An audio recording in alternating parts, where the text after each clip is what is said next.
In this morning's Breakfast Bible Bites, we will see the parallel of the church and a future Israel, as both must resemble this faithful attribute of the turtle dove as set forth in the Word. Psalm 74 and verse 18 reads, "Remember this, O Lord, that the enemy has reviled, and a foolish people has spurned your name."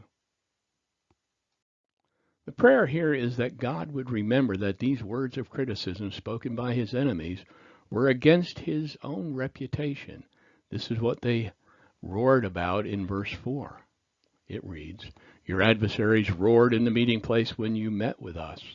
They set up their emblems as signs. They bellowed loudly as if they had now achieved mastery over the God of Israel, of whom they had heard such great things. When they denigrated Israel, by reflection they disparaged you and your workings on Israel's behalf. They mocked the devoutness of our worship, treating our piety as if it were false and foolish, mocking you as a false god." Verse 19 reads, "Do not deliver the soul of your turtle dove to the wild beast, and do not forget the life of your afflicted forever." Turtle doves and pigeons were the only fowl that were offered in a sacrifice to God. On the prophetic side, 2 turtle doves were offered at the birth of Christ. We read about this in Luke 2:21 through 24. It reads, "When the 8 days were completed by his circumcision, he was named Jesus, the name given by the angel before he was conceived. And when the days of their purification according to the law of Moses was finished, they brought him up to Jerusalem to present him to the Lord, just as it's written in the law of the Lord. Every firstborn male will be dedicated to the Lord, and to offer a sacrifice according to what is stated in the law of the Lord, a pair of turtle doves or 2 pigeons."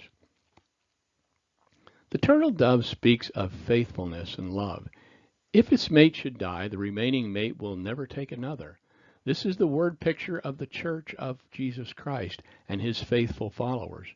Christ has died for us, and we should never consider another.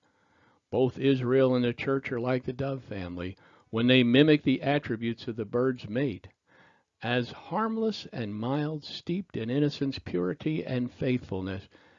And yet, even so, both the Hebrew and the church are much aligned and sought after prey by the Lord's enemies.